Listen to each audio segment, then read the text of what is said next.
Ou sous Chanel Fréchet artiste Paula. Quand on pral voter pour artiste qui pi fria.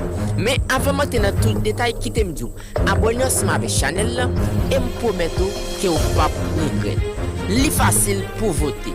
Vous regardez la vidéo jusqu'à la fin et vous dites qui artiste ou qui pi fri. Parfois, vous qu'on habillé bien cher mais pourtant ou pas fri. Mais dans la vidéo ça, quittez commentaire Paula pour dire qui artiste qui pi fri. Entendez ça.